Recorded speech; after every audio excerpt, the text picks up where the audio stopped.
2024 లేదా 25లో డిగ్రీ లేదా బీటెక్ చదివారా? సాఫ్ట్‌వేర్ జాబ్ కోసం ఎదురు చూస్తున్నారా? అయితే కోడ్ జ్ఞాన్ 100 డేస్ కోర్సులో చేరండి. జాబ్ సాధించండి.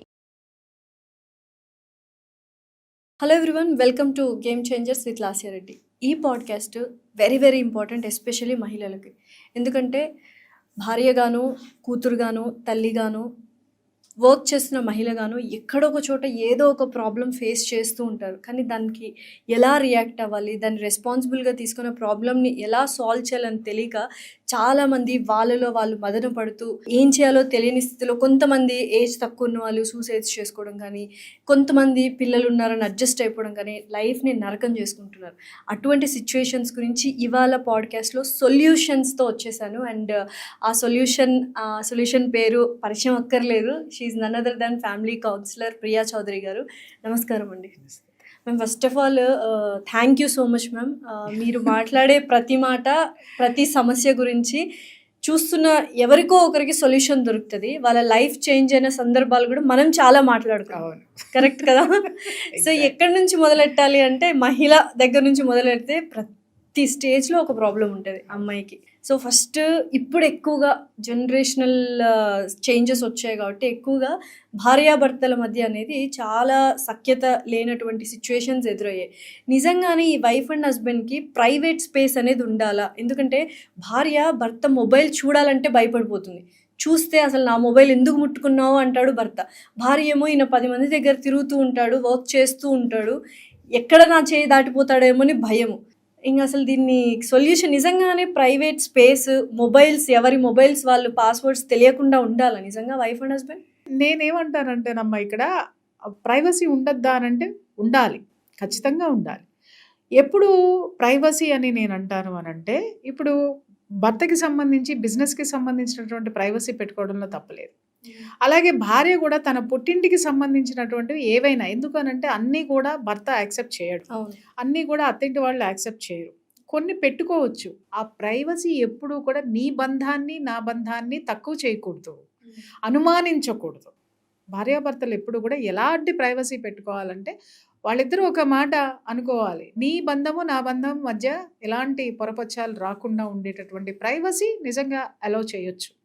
అట్లా కాకుండా ఎక్కడ మా ఆవిడ నా పాస్వర్డ్ చూసేస్తుందో, నా పాస్వర్డ్ తెలుసుకుంటుందో, ఫోన్ చూసేస్తుందో అని బాత్రూంలో కూడా ఫోన్లో పట్టుకెళ్ళే భర్తల్ని గురించి నాకు తెలుసు. అలాగే ఎక్కడ నా హస్బెండ్ ఫోన్ చూస్తాడని చెప్పి ఫోన్ ఎప్పుడు వంట చేసేటప్పుడు కూడా ఫోన్ని చేతిలో పట్టుకొని స్టవ్ దగ్గర ఫోన్ తోటి ఆన్ ఆఫ్ చేసేటటువంటి వైఫుల్ స్టోరీలు కూడా చాలా వరకు నాకు తెలుసు. వీళ్ళందరినీ చూసినప్పుడు ఏమనిపిస్తుంది అంటే, ఎంత ఇన్సెక్యూర్గా బతుకుతున్నారు వీళ్ళు, ఎంత దొంగలుగా బ్రతుకుతున్నారు వీళ్ళు. ఎప్పుడైనా సరే గుర్తుపెట్టుకోండి అమ్మా, మనం ఓపెన్గా ఉన్నప్పుడు, సిన్సియర్గా ఉన్నప్పుడు ఎవరికి భయపడాల్సిన అవసరం లేదు. డెఫినెట్లీ. అలాగే ఆఫీస్కి సంబంధించినటువంటి కొన్ని కేసులు ఉంటాయి, తెలియాలా అని మీరు అడిగారు. కొన్ని తెలియకూడదు. ఎలాంటివి అనంటే, భార్య ఇష్యూస్ ఏం జరుగుతున్నాయో వాటిల్ని ఆమె పుట్టింటి గురించి కానివ్వండి, లేకపోతే ఆవిడికి సంబంధించినటువంటి సిచ్యుయేషన్స్ని అల్లరి అంటే ఏ ఇష్యూ లేకపోయినా ప్రతిదాన్ని విమర్శనాత్మకంగా చూసేటటువంటి హస్బెండ్స్ ఉన్నప్పుడు, అలాగే భర్తకి సంబంధించినటువంటివి ఏవైనా సరే దాన్ని విమర్శనాత్మకంగా తీసుకొని అలాగే దాన్ని కాంట్రవర్సీ చేసేటటువంటి భార్యలు ఉన్నప్పుడు ఖచ్చితంగా ఎవరి పాస్వర్డ్ వాళ్ళు పెట్టుకోవాల్సిన కర్మ ఏర్పడుతుంది. అది కూడా ఎదుటి వాళ్ళ వల్లే, అది గమనించండి. కరెక్ట్. మీరు అడిగినటువంటి పాస్వర్డ్ ప్రైవసీలు ఏంటి అని అంటే, నేను లత్తుకోరు పనులు చేస్తే నా పాస్వర్డ్ ఎవరు చూడు. అదే మెయిన్ రీజన్. నా భర్త లత్తుకోరు పనులు చేశాడు అని ఎవరైనా అనుకుంటే వాళ్ళు పాస్వర్డ్ ఓపెన్ చేయరు. సో ఇంత కర్మ పట్టినటువంటి జీవితం పెళ్ళి అంటే ఏంటమ్మా?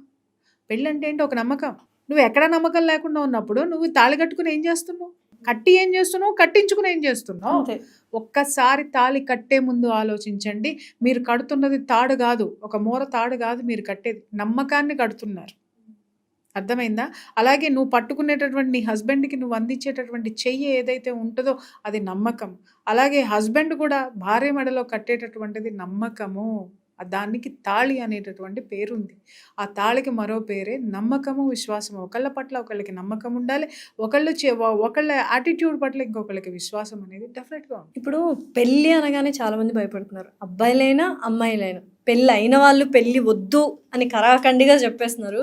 పెళ్లి చేసుకోవాలన్న ఆలోచన ఉన్న వాళ్ళు కూడా అబ్బా పెళ్ళ, ఇంకా ఇంత రెస్పాన్సిబిలిటీస్, ఇన్ని గొడవలు, ఇట్లా ఎందుకు మేము పెళ్ళి అనే వ్యవస్థ మీద చాలా చులకన భావం వచ్చేసింది అండ్ ఒక డిస్రెస్పెక్ట్ అనేది ఏర్పడిపోయింది. ఒకటి ఇల్లు, 2 సమాజం. ఫస్ట్ ఇంట్లో ఎప్పుడైనా సరే ఇద్దరు భార్యాభర్తలు ఇద్దరు కూడా పిల్లల్ని ఎలా పెంచాలి అని అంటే కేవలం ఈరోజు కెరీర్ ఓరియంటెడ్గానే పిల్లల్ని పెంచుతున్నారు. వాస్తవం కాదా? అలాగే ఎవరికి వాళ్ళు ప్రైవసీలు కోరుకుంటున్నారు, ఇండివిజువల్ ఫ్యామిలీస్ ఏర్పరచుకుంటున్నారు. అంటే ఇండివిజువల్ ఫ్యామిలీ ఎప్పుడు వెళ్ళిపోయింది? నా విషయంలో నువ్వు జోక్యం చేసుకోవద్దు, నేను ఎక్కడైనా తిరుగుతాను, ఏమైనా తింటాను, మా ఫ్యామిలీ ఏమైనా చేసుకుంటారు, నా కొడుక్కి నా కూతురికి ఏమైనా కొనిస్తాను, ఏమైనా పెడతాను, నువ్వు అడగడానికి నువ్వెవరివి, కాబట్టి నాకు ప్రైవసీ కావాలి అని చెప్పేసి అని ఒక రిలేషన్షిప్ నుంచి బయటికి రావడం, ఒక కుటుంబం అనేటటువంటి ఫ్యామిలీ రిలేషన్షిప్ నుంచి బయటికి రావడం. అలాగని అన్నీ అలా జరుగుతున్నాయంటే ఉద్యోగపరంగానో లేకపోతే ఇంకొక పరంగానో లేదా వాంటెడ్లీ కొంతమంది సపరేషన్గా విడివిడిగా ఉంటూ అద్భుతంగా కలిసి ఉండే కుటుంబాలు చాలా ఉన్నాయి. ఎందుకు? మీ ప్రైవసీ మీది, మీ దాంట్లో మేము జోక్యం చేసుకోవద్దు, అలాగే మా దాంట్లో మీరు జోక్యం చేసుకోవద్దు, కానీ అందరం కలిసి చాలా హ్యాపీగా కష్ట సుఖాలు పంచుకుందాం అని చెప్పుకొని ఒక అండర్స్టాండింగ్ వచ్చినటువంటి ఫ్యామిలీస్ చాలా తక్కువ మంది ఉన్నాయి. అలాగే నా ఫ్యామిలీ నా ఇష్టం, నా సంపాదన నా ఇష్టం, నువ్వు నన్ను మాట్లాడడానికి వీల్లేదు, నేను కొనుక్కున్నది నువ్వు చూడటానికి వీల్లేదు, నువ్వు నాకంటే ఎక్కువ కొనుక్కున్నావు అంటే నేను ఓర్చుకోవడానికి నాకు నేనే ఒప్పుకోను, ఇలాంటి వాటన్నిటిలో కూడా పార్టీషన్స్ కట్టేశాం. బంధాలకు పార్టీషన్స్ కట్టేసినప్పుడు పిల్లలకి ఏమర్థమవుతుంది? నేను మాత్రమే ఈ లోకంలో ఉన్నా, నాకు మాత్రమే, అంటే నా తల్లి తండ్రి సంపాదించేది మొత్తం నాకే. అలా స్వార్థం అనేటటువంటిది మనం చిన్నప్పటి నుంచి, వాడు పుట్టినప్పటి నుంచి నేర్పేస్తున్నాం.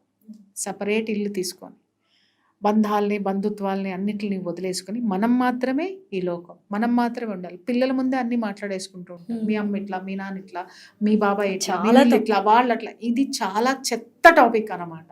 అది ఎంత చేటు చేస్తుంది అంటే చివరికి వీళ్ళని తీసుకెళ్ళి ఓల్డ్ ఏజ్ లో పడేసిన రోజున అర్థమవుతుంది వీళ్ళకి.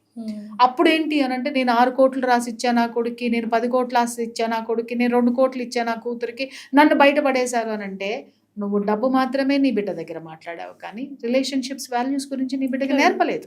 కరెక్ట్. నీ డబ్బును దాచుకోవడం మాత్రమే నీ కూతురు నిన్ను చూసింది, కాబట్టి తర్వాత నీ బిడ్డ అదే డబ్బును దాచుకొని నిన్ను బయటికి పంపించేసింది. ఎందుకంటే నువ్వు నీ అత్తమామల్ని బయటికి పంపించి ఉండుంటావు, నీ తల్లిదండ్రుల్ని నువ్వు గౌరవించి ఉండుంటావు, అది చూస్తూ నీ బిడ్డలు పెరిగారు. ఈరోజు ఎందుకమ్మా ఓల్డ్ ఏజ్ హోమ్స్ ఎక్కువైపోతున్నాయి? కుటుంబాల్లో ఉండడానికి ఎందుకు ఇష్టపడట్లేదు అని అంటే వాళ్ళని ఒక వస్తువుగా చూస్తున్నారు తప్ప వ్యక్తిత్వం ఉన్నటువంటి వ్యక్తులుగా చూడడం లేదు. సో ఈ మెటీరియలిస్టిక్ లైఫ్లో ఉన్నటువంటి పిల్లలందరూ ఏం చేస్తున్నారు అని అంటే నేను మాత్రమే ఉన్నా. తర్వాత వాడికి ఏంటంటే సపరేట్ బెడ్రూమ్స్ వచ్చేసినాయి. ఇది చాలా డేంజరస్. అందరూ ఒకప్పట్లో మనం ప్రైవసీ కావాలి అని చెప్పి పిల్లల్ని వేరుగా పెట్టే ఫ్యామిలీలు కొన్ని అయితే పిల్లలకి వేరే బెడ్రూమ్ ఏర్పాటు చేసామని గొప్పలు చెప్పుకోవడానికి మావాడి బెడ్రూమ్, మా పిల్లల బెడ్రూమ్ అని చెప్పేసి గొప్పగా డిజైన్ చేయించి ఆ ఇంటీరియర్ డిజైన్కి లక్షలు పెట్టి, అంటే ఫాల్స్ ప్రెస్టేజెస్ అంటారు వీటన్నిటిని కూడా, false thinking and to separate children from parents అన్నమాట. ఇలాంటి వాటితోటి వాడికి ఒంటరితనము, ఆమెకి ఒంటరితనము చిన్నప్పటి నుంచే నేర్పేస్తున్నారు మీరు. అలాంటి వ్యక్తి సొంతంగా నిర్ణయాలు తీసుకోవడం మీరు చిన్నప్పటి నుంచే నేర్పేస్తున్నారు. వాడికి ఏది ఇష్టమైతే అదే కొనిస్తున్నారు, వాడికి ఏం కావాలంటే అదే ఇస్తున్నారు. అది వాడికి ఎంతవరకు ఉపయోగం అనేది మీరు ఎక్స్ప్లెయిన్ చేసి చెప్పడం లేదు. మీకు ఓర్పు లేదా, ఓపిక లేదా అని అంటే అసలు మీకు పెంచడమే తెలియలేదు అంటాను నేను. టైం లేదు అంటారు, చాలా పెంచడం తెలియదు. దానికి వాళ్ళు చెప్పే సమాధానం టైం లేదు. నీ బిడ్డల్నే పెంచేంత టైం లేకుండా నువ్వు చేసే పని ఎవరి కోసం? సంపాదన ఎవరి కోసం? చివరికి ఎవరినైతే నువ్వు త్యాగం చేసి డబ్బులు సంపాదిస్తున్నావో, ఏ పెంపకాన్నైతే త్యాగం చేసి నువ్వు డబ్బులు సంపాదించి వాళ్ళకి ఇస్తున్నావో, చివరికి వాళ్ళు అది మాత్రమే, దానికి మాత్రమే వాల్యూ ఇచ్చి నిన్ను బయటికి పంపిస్తున్నారు. ఇక్కడ వాల్యూస్ నేర్పని తల్లిదండ్రులది తప్పు. చాలామంది అంటున్నారు బయట సమాజం అంతా ఇలా ఉందని. నీలాగే 10 మంది అనుకుంటున్నారు. నీలాగా అనుకునే 10 మంది ఒక చోట కూర్చొని ఆ సమాజం ఎలా ఉండాలో ఎందుకు ఒక నిర్ణయం తీసుకోరు? ఎవరు వస్తారండి అంటారు. ప్రయత్నం చేసావా? సంవత్సరం పట్టచ్చు, 2 సంవత్సరాలు పట్టచ్చు, 4 సంవత్సరాలు పట్టచ్చు, ఎన్ని సంవత్సరాలైనా పట్టని, కానీ నీ కృషి ఎంతవరకు ఉంది, ఆ కృషిని బట్టే ఫలితం అనేది. So individuality separation. సో ఇలా సపరేషన్ అనేటటువంటిది పిల్లలకి నేర్పడంతో పెళ్ళి అనేటటువంటిది ఏంటి అని అంటే ఒక మెహందీ ఫంక్షన్, ఒక ప్రీ వెడ్డింగ్ షూట్, తర్వాత హల్దీ ఫంక్షన్, సంగీతం, వాళ్ళ బొంద ఫంక్షన్, వాళ్ళ దిక్కుమాలిన ఫంక్షన్, చివరికి డివోర్స్ ఫంక్షన్. అంతే. ఇది మాత్రమే అర్థమవుతుంది ఏంటంటే పిచ్చి డబ్బులు అంటాను నేను. ఆ పిచ్చి డబ్బుల్ని ఖర్చు పెట్టడం అనేటటువంటిది ఒక సోకు కింద తయారు చేసుకుంటారు.